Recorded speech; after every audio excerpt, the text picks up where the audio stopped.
¿Cuál es tu agenda personal? Por supuesto, no estoy hablando de una agenda como un librito donde a lo mejor vas anotando cosas, pero cada persona tiene una agenda para su vida, ¿no?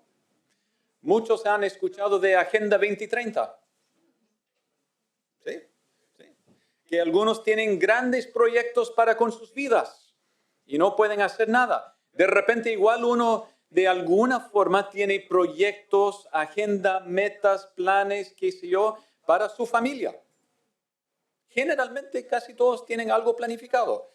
Nunca hace falta el que no ha planificado nada. Veremos qué suceda nomás. Es como el bote ahí flotando en las olas y cuando las olas la chocan contra la roca, parece que deberíamos haber planificado un poco mejor. Pero todos tienen una agenda personal. Y la pregunta es, ¿cuál es tu agenda personal? ¿Cuál es a lo mejor el legado que tú quieres dejar aquí en la tierra en cuanto a tu vida? Algunos quieren dejar un legado de construcción. Otros quieren dejar legado quizás de ser el más experto, no sé, en algo. El mejor músico, mejor cantante. Uno escucha a algunos de ustedes cantar ahí en su casa. Bueno, buena suerte, que Dios les ayude. Hablo por mí, perdón. Algunos tienen planes ambiciosos de dejar su marca en la tierra. Una torre famosa, la torre más famosa en todo el país, ¿no? Quizás de Sudamérica. O sería la otra torre más famosa.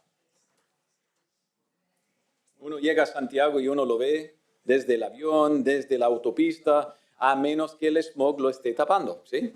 Estemos claritos. Pero ¿cuál es tu agenda personal? ¿Cuál es tu legado? ¿Para qué estás trabajando? Lo que vamos a ver aquí en Génesis capítulo 11 tiene mucho que ver con esta pregunta de alguna forma, y obviamente la torre que es parte de Génesis 11. Vamos a hacer la evaluación, incluso recordando algo en cuanto a esta pregunta de examinar nuestros corazones. ¿Han escuchado el dicho, antes que te cases? ¿No han escuchado ese dicho? Antes que te cases, mira lo que haces. ¿No conocen ese dicho? Habla de una seriedad. ¿Habla de una seriedad de qué cosa? Una seriedad de calcular el costo. ¿Cuánto me va a costar esto en cuanto a, oye, yo necesito tomar seriamente las decisiones y antes de casarme necesito pensar qué estoy haciendo? No es simplemente cualquier cosa. En otras palabras, saca la cuenta de lo que estás haciendo y si puedes realizar realmente lo que quieres hacer. ¿Cuál es tu agenda personal? Recordando un poco lo que hemos visto en las últimas secciones anteriores y también donde estamos en el libro de Génesis ahora, recordamos en primer lugar lo que fue una sección, las generaciones de Noé. ¿Recuerdan las secciones? La estructura interna del libro, es decir, la estructura literaria, va hablando y presentando estas generaciones. Las generaciones de Adán, las generaciones de Noé. Y vimos en esa sección que tenía que ver con el diluvio, las generaciones de Noé, la familia de Noé, sus hijos y todo el tema. Y eso fue especialmente sobre el diluvio. El pasaje de la semana pasada que el pastor Marcelo presentó fue las generaciones de los hijos de Noé, no tanto de Noé, sino los hijos de Noé, pero especialmente capítulo 10, que tiene que ver con el registro de las naciones.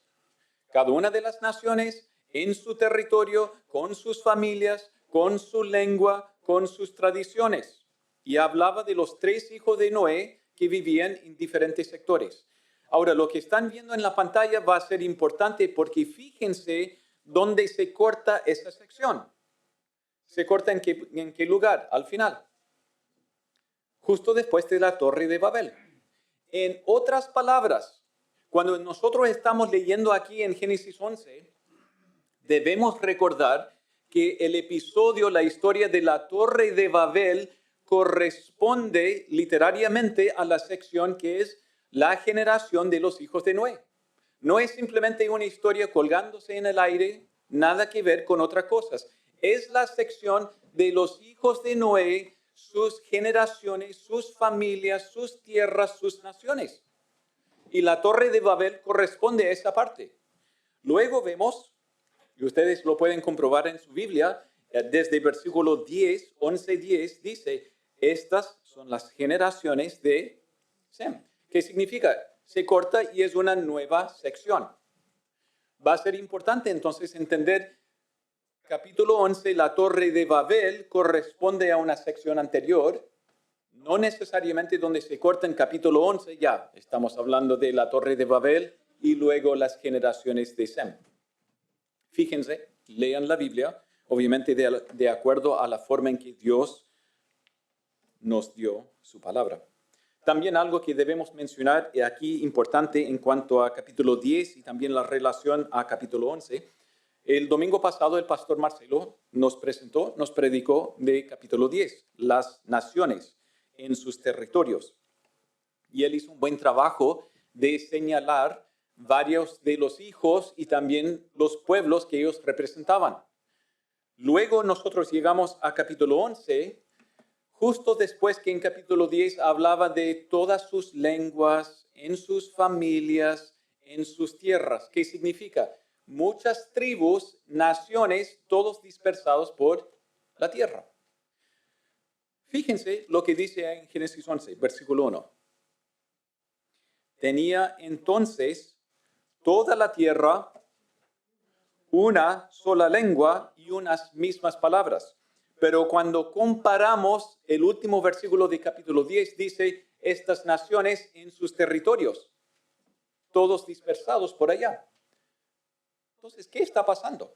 Capítulo 11 dice, toda la humanidad hablaba una sola lengua, pero capítulo 10 decía que habían naciones, cada uno en su territorio. La forma de entenderlo, entonces, es prestar atención. Capítulo 11, la Torre de Babel, versículos 1 al 9, nos va a explicar cómo llegamos a tener la realidad que fue capítulo 10. En otras palabras, cronológicamente, capítulo 11, la Torre de Babel, sucede antes que capítulo 10. Y uno está diciendo, no, hermano, fuimos a la escuela, 10, 11, 12, pero ojo, la Biblia no siempre presenta de manera cronológica lo que está presentando. ¿Por qué? Porque la Biblia es temática y el libro de Génesis está destacando un mensaje, una historia, y capítulo 11 va a explicar cómo llegamos a tener todas las naciones repartidas. And when I start talking English, hermano, ¿de qué está hablando? ¿Qué sucedió? Vamos a entender por qué. ¿Por qué? Algo que sucedió en capítulo 11. Entonces, presten atención porque Génesis 11 nos explica antes de volver a otra genealogía. Capítulo 10, genealogía. Torre de Babel, una historia. La otra parte de Génesis 11 se retoma la genealogía. Entonces, las genealogías son muy importantes. Una de las lecciones fundamentales que sacamos de Génesis 10 es justamente esa.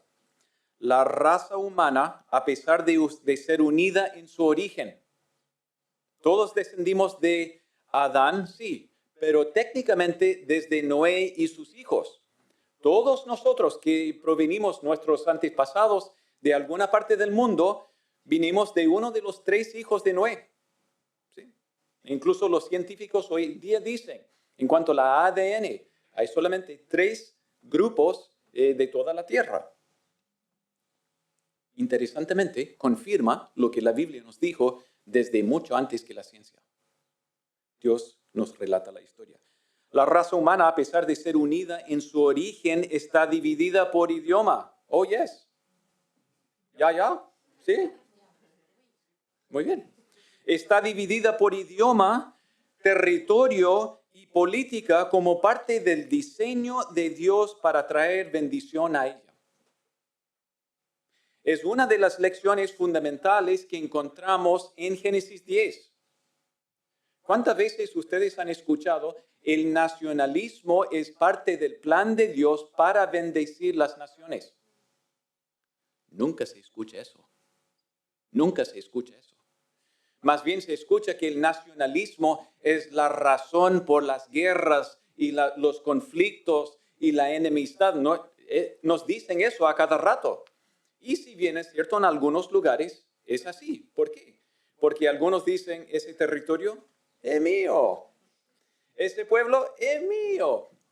Y generalmente el ser humano tiende a hacerlo. A veces por diferencia de cultura o lengua, idioma. Uno dice, vamos a hacer que ustedes hablen como yo. Pero entendemos que el nacionalismo, en términos bíblicos, ha sido parte de la intervención de Dios, el plan de Dios, y vamos a ver por qué la Torre de Babel nos explica, es parte del plan de Dios para traer bendición a las naciones. No es que el nacionalismo en sí puede bendecir, pero es parte del plan de Dios para bendecir a las naciones. Y ojo, hermanos, nosotros que estamos aquí, que venimos todos de diferentes partes del mundo, del país, de trasfondo, de muchos idiomas representados acá, algunos hablados bien, otros hablados mal. Pero el Evangelio nos enseña algo, hermanos. El Evangelio nos enseña a mirar a las naciones para la gloria del Señor. Me hace recordar de un amigo, ahora en estos días es hermano en el Señor, un ex soldado de Israel. Y ahora que él conoce al Señor como su Salvador, él dice, veo que Satanás nos ha cegado con odio de todos los que nos rodean. Él no está haciendo la vista gorda a lo que son peligros reales, pero él está diciendo la obra de Satanás es llenar el corazón con tanto odio a todos los que son diferentes políticamente, lingüísticamente, culturalmente. Y ojo, los ojos del Evangelio dice hay que superar barreras a fin de alcanzar para que Dios realmente bendiga a esas naciones. El Evangelio, es decir, Cristo, nos transforma. ¿Qué vamos a encontrar en capítulo 11 de Génesis? Vamos a encontrar construcción, ¿sí?, con andamio de bambú, ¿sí?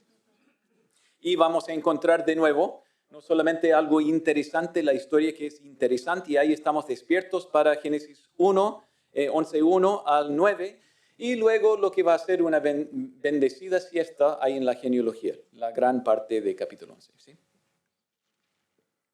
Hay que siempre hacer la pregunta, ¿por qué Dios nos revela esto? Si quieres que Dios bendiga tu vida y tu plan, entonces tiene que ser alineado con Él, con el suyo.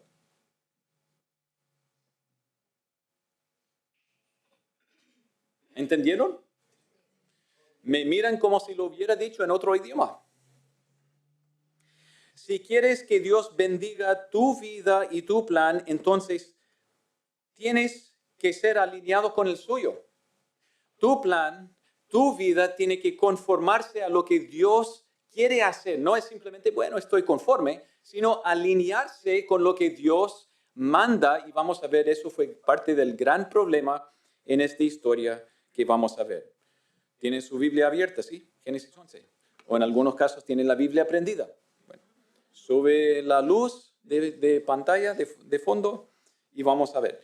Una de las primeras observaciones que necesitamos hacer aquí en cuanto a entender la historia de la Torre de Babel, no de Entel.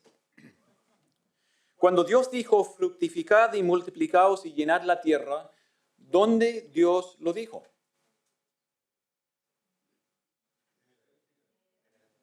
Desde Génesis capítulo 1, versículo 28, especialmente Dios dijo a Adán y Eva, esto es mi voluntad para con la humanidad. Fructificad, multiplicaos y llenar la tierra. En otras palabras, Dios dijo, yo quiero una tierra llena. Y de nuevo insistimos que hoy en día todo el mundo nos dice, el mundo está sobrepoblado. Entonces el problema es, hay que eliminar la humanidad. Y eso va a dejar la tierra feliz. Bueno, es lo que nos dice. Génesis 1 lo vimos y después del diluvio, una vez más, Dios lo repitió. De hecho, se lo repitió 2 veces. 9, capítulo 1, si tienen el dedo, ponen en marcha atrás. Bendijo Dios a Noé y sus hijos, versículo 1 de capítulo 9, y les dijo, fructificad y multiplicaos y llenad la tierra. No solamente eso. La segunda vez que Dios lo dijo en pocos versículos para de nuevo dejarlo súper enfático. Mi voluntad, mi mandato después del diluvio, Noé, su esposa, los 3 hijos y las 3 nueras, son simplemente 8 personas en la tierra y el mandato de Dios, fructificad, multiplicaos y llenar la tierra. No simplemente un rincón, sino toda la tierra llena. Y el concepto de Dios siempre es, los que me conocen vayan a llenar la tierra con el conocimiento de Dios el Creador y el Redentor. Y eso el Señor Jesucristo cabalmente lo va a hacer algún día cuando la tierra sea llena de la gloria del Señor a través del imperio y el reino del Señor Jesucristo aquí en la tierra. Justicia, paz y bendición. Desde Jerusalén hasta todas las naciones, hasta los confines de la tierra. Por lo tanto, es importante tomar en cuenta, esto fue el mandato del Señor, incluso vigente hasta capítulo 11, cuando la humanidad era una sola. En otras palabras, las Naciones Unidas en capítulo 11 es lo que estamos leyendo. La humanidad es una sola de lenguaje, de idioma, de plan, de propósito, de objeto, etc. ¿Por qué? Cuando todos hablamos lo mismo, es mucho más factible lograr la humanidad unida y nada nos puede hacer parar. Parte del problema, obviamente, cuando llegamos a la historia de la Torre de Babel es que el mandato de Dios no registraba en su preocupación, en su planificación y lo que era su proyecto. Esto no estaba en su mente. Vemos ahí en capítulo 11, versículo 1, tenía entonces toda la tierra una sola lengua y unas mismas palabras. Y aconteció que cuando salieron del oriente hallaron una llanura en la tierra de Sinar y se establecieron, ¿qué dice? Allí. De ahí no se mueven, de ahí no salen. De ahí van a ser todo grandioso, todo glorioso, todo espectacular, todo llamativo. Lo van a hacer en grande allí, de allí. Y no se olviden lo que hemos visto antes en la Biblia, especialmente desde Edén, desde la caída de Adán y Eva. Se fueron al oriente de Edén. Caín se fue al oriente y siempre la dirección es al oriente. Y es disimuladamente una forma de decir, se va alejando de la presencia y también la voluntad de Dios. Y se fueron al oriente. Caín se fue al oriente. Y casi siempre es esa dirección. Cuando los hijos de Noé comenzaron a poblar la tierra, dice en versículo 2, que se fueron del oriente. Y encontraron de repente una llanura y dijeron, aquí, allí, en ese lugar, de ahí no se mueven, no se salen. Versículo 3, y se dijeron unos a otros, vamos, hagamos ladrillo y cosámoslo con fuego, y les sirvió el ladrillo en lugar de piedra y el asfalto en lugar de mezcla. Y dijeron, vamos, edifiquémonos una ciudad y una torre cuya cúspide llegue al cielo, y hagámonos un nombre por si fuéramos esparcidos sobre la faz de toda la tierra. Parte de lo que está sucediendo aquí es un problema que se llama ubris. Ubris. En otras palabras, es lo que se llama la arrogancia peligrosa de la humanidad. Nadie nos puede decir lo que tenemos que nosotros hacer. Nosotros vamos a forjar el camino para nosotros y el destino de la humanidad para nosotros. Aquí en este lugar haremos una gran civilización y nadie nos puede parar, nadie. En otras palabras, lo que estamos viendo aquí es que ellos estaban oponiéndose a lo que Dios dijo, fructificad, multiplicaos. Ellos dijeron amén, no hay problema con eso. Vamos a tener muchos hijos, la humanidad va a multiplicar, pero Dios dijo, llenad la tierra. vayan a todas partes de la tierra. Y ellos dijeron, hasta aquí nomás, hasta aquí nomás. El problema entonces es la inmensa arrogancia que conduce a la desobediencia contra Dios. Una rebeldía repleta con sus ansiedades e inseguridades. ¿Cuál es la preocupación de la humanidad aquí en este momento? Es al final del versículo 4. Por si fuéramos, es decir, mejor traducido, para que no seamos esparcidos sobre la faz de la tierra. Eso es su preocupación. Ellos no quieren estar esparcidos, no quieren estar alejados, no quieren estar desvinculados. Quieren estar todos juntos, donde todo se puede hacer en cercanía. El lugar tradicional para ubicar a Babilonia está allí donde vamos a ver. Eso sería como el lugar tradicional en cuanto a Babilonia. Ahora, si Babel está indiscutiblemente asociado con Babilonia, entonces podría ser. Por ejemplo, es difícil por un lado decir Babel y Babilonia sí o sí tiene que ser la misma cosa.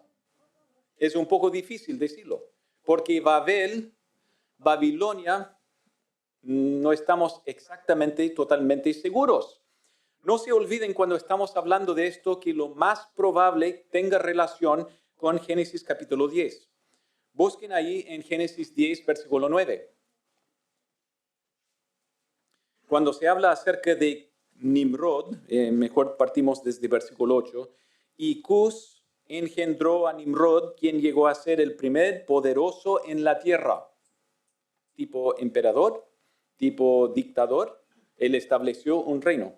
Versículo 9, este fue vigoroso cazador delante de Jehová, por lo cual se dice, así como Nimrod, vigoroso cazador delante de Jehová. Era llamativo, poderoso. Vemos luego en versículo 10, y fue el comienzo de su reino, Babel, no dice Babilonia, dice Babel, Erech, Akkad y Calne en la tierra de Sinar.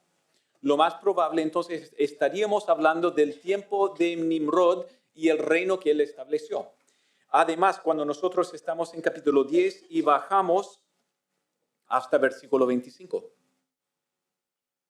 Y a Eber, nacieron dos hijos. El nombre del uno fue Peleg, porque en sus días fue repartida la tierra.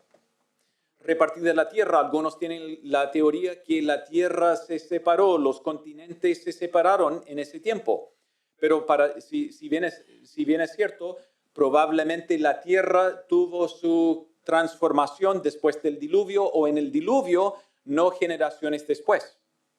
Se está hablando acerca de repartir la tierra, la división de la tierra en cuanto a naciones, territorios y los hijos de Sem, Cam y Jafet, que probablemente también tenía mucho que ver con capítulo 11 y lo que está sucediendo en la Torre de Babel.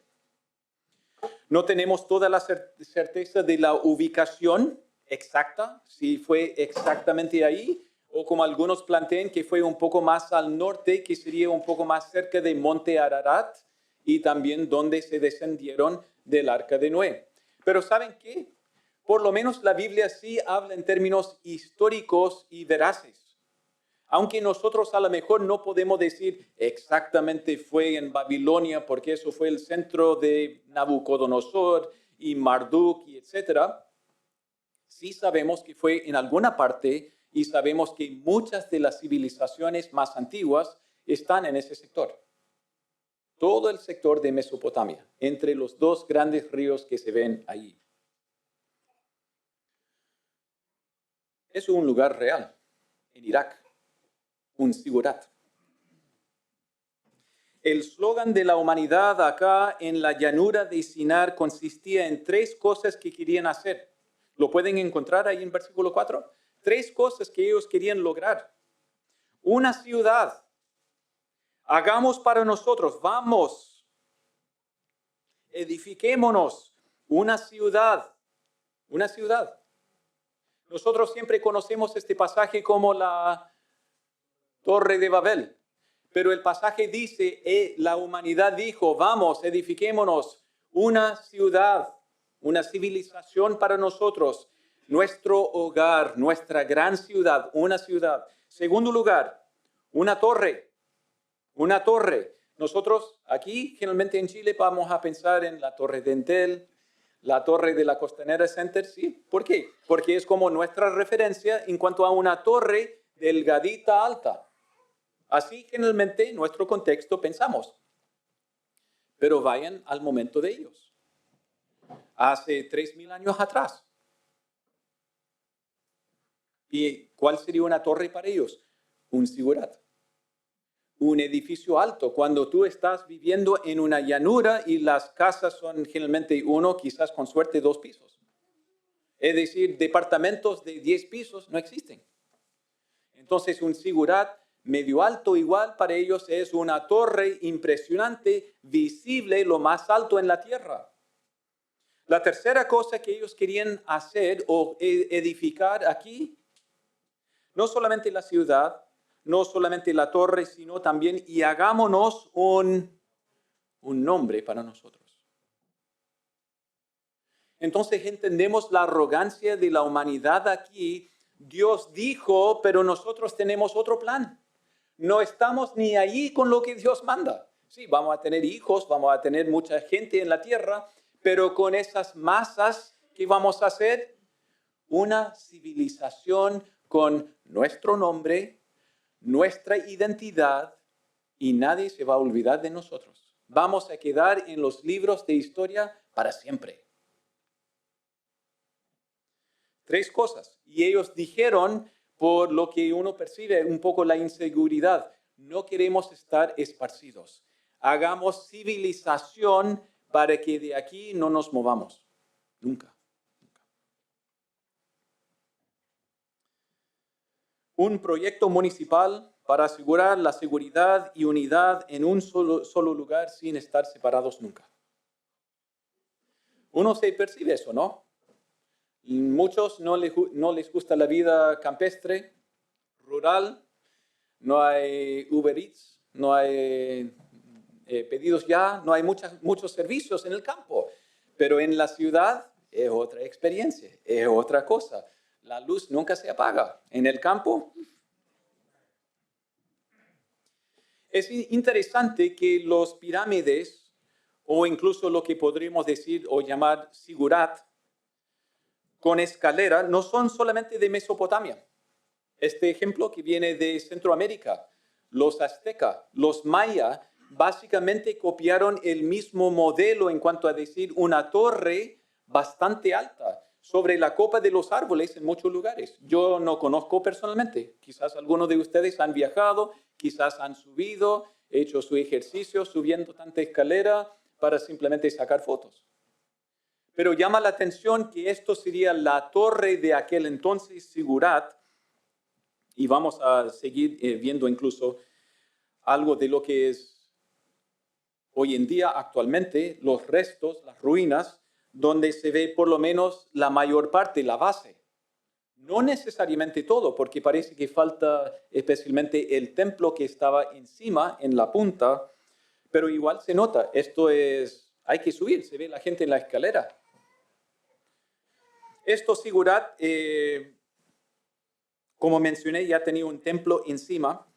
Se consideraba también lo que ellos dijeron en esos entonces, antiguamente, en cuanto a Enuma Elish, otros escritos babilónicos o acadios, que son registros que tenemos hasta el día de hoy. Ellos lo llamaban el portal de los dioses. En otras palabras, justo encima era el lugar donde, en su creencia, Dios descendía hasta la punta del zigurat. El ser humano podía subir la escalera y ahí teníamos comunión con Dios.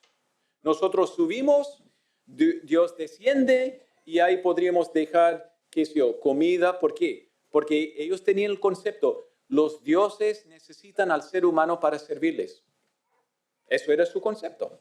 Nosotros tenemos que servirle a los dioses porque a los dioses no les gusta hacer trabajo. Era su creencia de aquel entonces. Y vemos algo, Versículo 4, cuya cúspide llegue al cielo. No debemos estar pensando como nosotros hoy en día, rascacielos tan altos, pero su concepto, el portal de los dioses. Nosotros subimos, dejamos ofrendas, sacrificio y hacemos servicio que necesitan los dioses de nosotros. Parte del concepto que ellos tenían en su tiempo.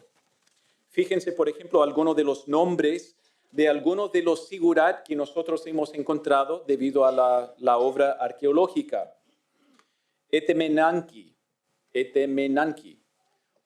Se estiman uno de los sigurat más grandes de la historia según lo que encuentran en los registros. Y fue llamado el templo del cimiento del cielo y la tierra. Eso fue el nombre de ese sigurat. Otro en Larsa, otro lugar que se llamaba el templo que une el cielo y la tierra. De nuevo, su creencia y por lo tanto lo llamaron así. Había otro sigurat en Sipar que se llamaba el templo de la escalera al cielo puro. Entonces, siempre el concepto de aquel entonces, y estamos hablando de mucho antes, su concepto es que nosotros subimos la escalera para encontrar a Dios. Y no están hablando del Dios de los cielos, creador de los cielos y la tierra. Su panteón, sus dioses que ellos tenían como sociedad secular, religiosa en un sentido, pero con sus dioses, el panteón de sus dioses. Por ejemplo, ya mencioné eso de la escalera, una representación visual para la creencia que el Dios viajaba del cielo, descendía al encuentro de la humanidad que estaba en la tierra. Esta imagen del sigurat es obviamente la impresión o el concepto artístico de algunos eruditos que apuntan a Etemenanki, sigurat de los tiempos previos a Nabucodonosor. Y según los registros antiguos, ellos escribieron que la base se medía 90 metros por 90 metros. Entonces no es cosa chica. ¿Me explicó? Además, tenía una altura de 90 metros de altura, según lo que se estiman, es decir, lo que fue escrito en ese entonces. Además, esa descripción de uno de los grandes sigurat en los tiempos de Nabucodonosor tenía 7 niveles. Y uno ve, por lo menos, la escalera llega a un peldaño, un nivel. Después tenía hasta 7 niveles. Igual, bastante alto por su tiempo. No necesariamente rascacielos de nuestros días. Pero entendemos esto. Iba a ser una referencia para la humanidad en aquel entonces, esa gran ciudad, un lugar que podemos ver y no vamos a alejarnos mucho nunca de la ciudad y la tierra de nuestra gran civilización hasta aquí nomás. Hasta aquí nomás. Cuando Dios ve todo lo que está sucediendo, le llega el informe. Versículo 5 es el punto climático de esta historia. Y descendió Jehová para ver la ciudad, de nuevo, la ciudad y la torre que edificaban los hijos de los hombres. ¿Se acuerdan que dijo la humanidad unida aquí, las Naciones Unidas? Vamos a hacer una ciudad y una torre, y esa torre va a tener una punta cuya cúspide llegue ¿a dónde? Lo más alto posible.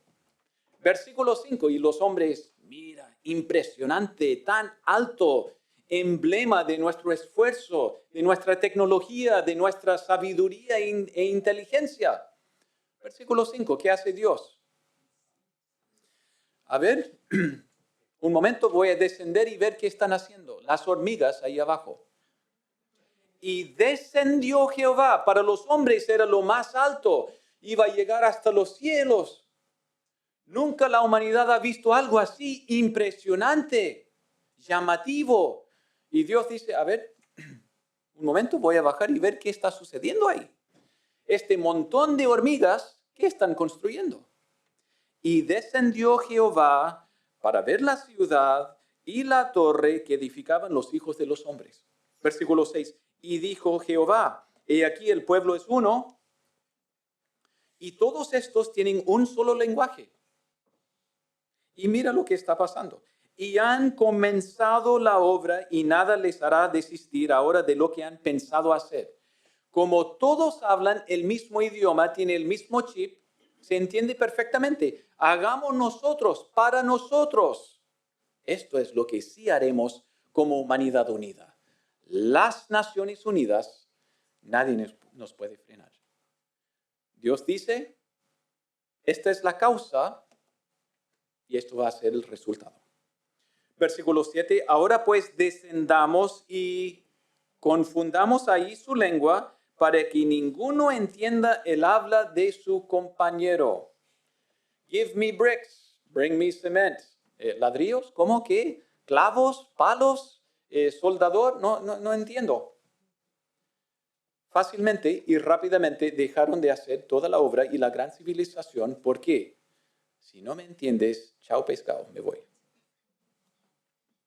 Entre ese momento, un segundo, Dios cambió el chip de todas esas familias y naciones y se separaron ahí y dio el resultado de capítulo 10. En un segundo, Dios dijo, descendamos, confundamos su lengua y así fue. En otras palabras, hermanos, ¿están escuchando lo que la Biblia dice? La razón por qué todos nosotros hablamos distintos idiomas en nuestros países, en nuestros territorios, por la intervención de Dios, por el plan de Dios. Porque Dios dijo, ustedes dicen, mira lo que haremos nosotros, y Dios dice, a ver, mira lo que yo voy a hacer. Cambio de chip, se acabó. Génesis 11 llega a ser un pasaje muy importante para el futuro, incluso para nuestros días. Cuando uno escucha Agenda 2030, uno escucha otras agendas y uno escucha incluso quizás alianzas internacionales, regionales, aquí y allá, en todas partes del mundo. Y muchas veces los creyentes comiéndose las uñas. ¿Qué vamos a hacer? ¿Qué vamos a hacer? Nos dicen, los científicos nos dicen, se va a acabar el oxígeno, se va a acabar el petróleo, se va a acabar todo. Y Dios dice, parece que me están llamando con su rebeldía, con su arrogancia, con su falta de obediencia. Voy a ver qué están tramando. Y Dios dice, esto no será. Esto no será. Hermanos, es importante recordar el creador de los cielos y la tierra es el Dios soberano, el Dios todopoderoso. ¿Quién tuvo el plan en primer lugar de decir, sea la luz, los cielos y la tierra? ¿De quién fue el plan? En el principio Dios creó los cielos y la tierra. Y ese principio tiene un fin planificado, decidido de parte de Dios. Y ni siquiera 8,000 millones de habitantes pueden decir, Dios, hasta aquí nomás, nosotros controlamos esta historia. Dios descendió, Dios vio y dijo, cambio de chip. Tú francés, tú español, tú inglés, tú árabe, tú hebreo, tú chino, las dos variedades de idioma de chino, vietnamita, etcétera, y todos los idiomas. Y Dios en un segundo cambió todo, hasta el día de hoy. Cuando vemos entonces versículo 8, así los esparció Jehová desde allí donde ellos dijeron, no nos movemos de aquí, Dios dijo, Dios los esparció de ahí, cambiando su idioma, sobre la faz de la tierra y dejaron de edificar la ciudad. No, nunca se menciona más la Torre de Babel. Dejaron de edificar la ciudad. Babilonia significa el portal de los dioses. Eso es el nombre, el significado de la gran ciudad que era de Nabucodonosor, incluso cualquier ejemplar antes de Nabucodonosor, que era como Babel o Babilonia. Babel en hebreo significa, por decirlo, la puerta de confusión. Para la humanidad, esto es el portal de los dioses, aquí los dioses con nosotros y todo su concepto. Pero Gran Babilonia, ¿qué es lo que era? Babel. Pura confusión. Donde Dios intervino y dijo, esto no va a ser. Simplemente no va a ser. Yo lo voy a cambiar así de fácil. Entonces, lo que es para la humanidad grandeza, logros, historia, fama, poder, tecnología, etc. Dios dice, no. Lo que para ustedes es portal de los dioses es simplemente pura confusión. No entiendes lo que me estás diciendo. Así los esparció Jehová desde allí sobre la faz de toda la tierra y dejaron de edificar la ciudad. Por lo tanto, versículo 9 nos da la explicación de todo lo que estaba sucediendo y también es la conclusión de la historia. Por esto fue llamado el nombre de ella Babel, porque allí confundió Jehová el lenguaje de toda la tierra y desde ahí los esparció sobre la faz de toda la tierra. Eso es la historia de la Torre de Babel. Claro, nosotros quisiéramos saber más acerca de la estructura, aspectos arquitectónicos de la torre, qué sé yo, de la gran civilización, pero es simplemente la humanidad con su plan, con su agenda, y Dios dijo, lo que es para ustedes portal de los dioses, la muestra de su gran arrogancia y rebeldía contra mi mandato, no, esto va a ser conocido como lugar de confusión, nada más. ¿Se fijan? Tantos lugares en Irak, en Irán, que eran grandes imperios por mucho tiempo. Uno tiene que escarbar ahí en la arena. Y uno dice, lo que era la maravilla de la humanidad miles de años atrás, no es nada hoy en día. O sea, es un excelente lugar para hacer investigación arqueológica. Pero no es nada vigente. Pequeño ejemplo. Y la ciudad de Jerusalén, ciudad muy antigua desde Génesis capítulo 14 y 15, y hasta el día de hoy es una ciudad vigente, con vida, donde Dios dijo, aquí voy a hacer algo hasta los confines de la tierra. Llama la atención.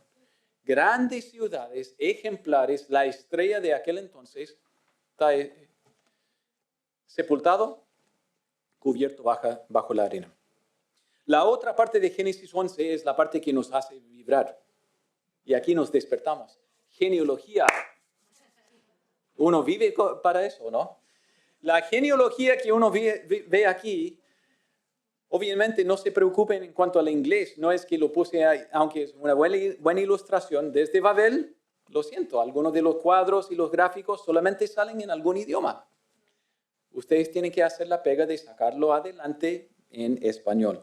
Lo importante es cuanto a simplemente notar desde año cero de la creación en adelante, Génesis 5 y también Génesis 11 nos dan cifras de a qué edad alguien tuvo su hijo, cuánto tiempo vivió y luego uno puede sacar la conclusión matemáticamente a qué edad o en qué año murió. ¿Qué significa? Muchas veces uno dice, no, es que Génesis no es tan preciso, no trata de dar información así confiable. Mentira. Cuando Dios sí dice que Adán vivió tantos años, eso es confiable, eso es veraz. Si la palabra de Dios es inspirada, es confiable, es veraz, es útil para. Dios no miente, Dios no engaña y por lo tanto nosotros podemos armar una cronología. Les voy a mostrar otro ejemplo. El comentario de Carballosa da desde Adán hasta Noé. Y uno saca de ahí simplemente cuántos años desde la creación, Adán que vivió 930 años. Y luego uno va con cada nombre agregando fecha, años, y uno va armando 2000 años desde Adán hasta Abraham. La Biblia nos da bases ciertas, verídicas, históricas. No nos miente. Y uno encuentra 2000 años de historia desde Adán hasta Abraham.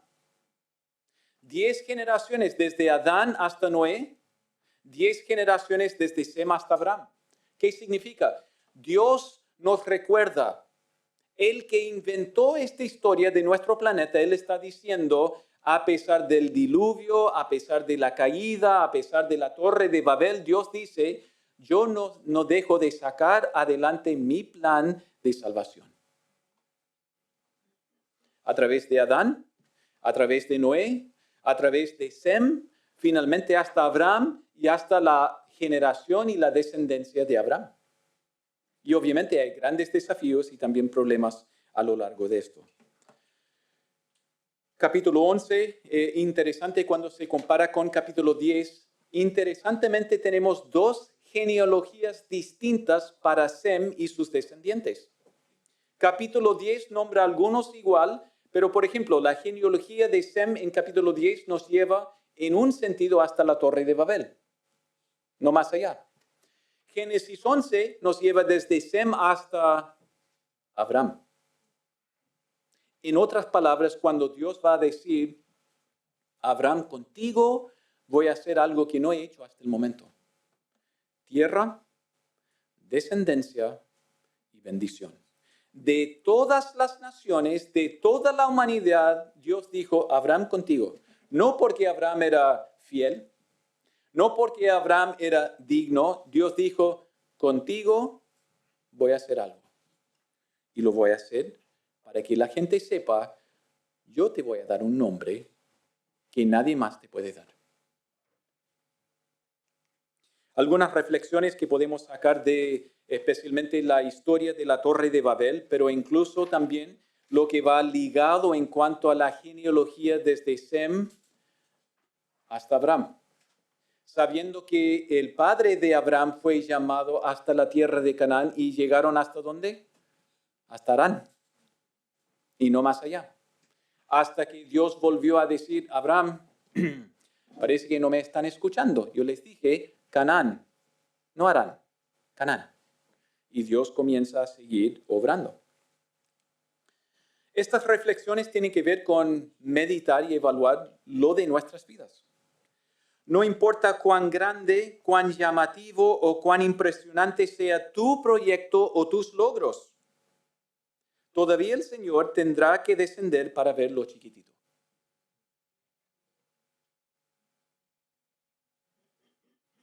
Cada uno de nosotros somos arrogantes. Nos creemos el cuento. Decimos a Dios, mira lo que yo puedo hacer. ¿No te llama la atención? ¿No te hace sacarme el sombrero y decir, wow, no conté con tu astucia, wow, mira lo que tú puedes hacer? Esta historia de la Torre de Babel con su ciudad, con su gran nombre, nos recuerda siempre, siempre, siempre, Dios va a tener que descender para lo que para ti es muy grande, para Dios Altísimo es demasiado chico. ¿Sí? Es como pinchar el globo de nuestra grandeza. ¡Wow! Soy súper bueno, súper genial. Dios, tú eres tan bendecido porque cuentas conmigo. A ver, ¿de qué estás hablando? No lo veo. Hermano, no lo veo. Es lo que tú estás armando y construyendo y inflando, pero yo no lo veo. No se alinea con mi palabra. Otra reflexión también importante. No importa cuán poderoso o famoso te puedas hacer, en un segundo Dios puede deshacer tu nombre y tu obra. Génesis 11, estos grandes, la gran civilización, Babel, portal de los dioses. ¿Cuántos metros debajo de la arena está? Y su nombre no quedó en nada. O sea, siempre existe la posibilidad de que nosotros seamos ejemplos del fracaso más grande en la historia y eso siempre va a ser un gran nombre y lección para los que vienen después. No hagas la misma tontera como ese. No importa cuán poderoso o famoso te puedes hacer, en un segundo Dios puede deshacer tu nombre y tu obra. De nuevo, se pincha el globo. Buscamos terapia, tomamos remedio, buscamos ayuda, comemos más para consolarnos. Dios toma los insignificantes como Abraham. ¿Quién es Abraham? Tal fulano de tal tierra, ni siquiera de la gran civilización de Babel. Y además su esposa tiene problemas ginecológicos. Dios toma los insignificantes los nadies y las estériles para convencerles o convencernos de que la obra suya depende de Él y no de nosotros. A Dios le encanta tomar lo quebrado, lo inútil. ¿Por qué? Porque uno se da cuenta, todo lo grande que está aquí es lo que Dios ha hecho. A pesar de nosotros.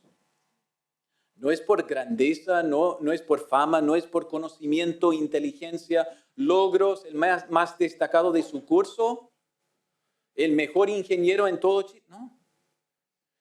Dios toma lo insignificante, lo nadie, lo quebrado, lo limitado, lo que es imposible. Porque Dios dice, aquí yo puedo mostrar mi grandeza en lo chiquitito de estos hermanos. Dios se deleita en exaltarse por medio de vasos frágiles e imposibles. Lo frágil y lo imposible. Y Dios se deleita hacerlo. Porque una vez más se muestra su grandeza en nuestra gran humillación, humildad y nuestras grandes limitaciones. Puede ser que cuando Dios deshace o frustra tus sueños, tus planes y trayecto, Él te está dirigiendo hacia su plan de bendición. Ahí en la Torre de Babel, el sabio habría dicho, Dios frenó todo aquí. Dios cerró la obra. Agachémonos. Seamos humildes. ¿Qué nos dijo Dios? Fructificad, multiplicad y llenad la tierra en temor de Jehová. Busquémosle a Él, para que Él haga algo de nuestro nombre, no para nosotros, sino para Él. Por lo tanto, hermanos, si tú te encuentras y a lo mejor estás muy frustrado con tu trabajo, con no en poder lograr grandes hazañas, a lo mejor Dios te está tratando de llamar la atención. Alíñate conmigo, alíñate a mi obra, enchúfate a mi misión. Y cuando te pierdes en lo mío, ganas toda la eternidad. Encuentras que el nombre de Cristo es mucho más grande de todo lo mío. Y uno dice, esto realmente satisface. Exaltar el nombre, la grandeza, la gloria del Señor Jesucristo para toda la eternidad. Para eso sí podemos echar mano y trabajar y decir su nombre, no el nuestro.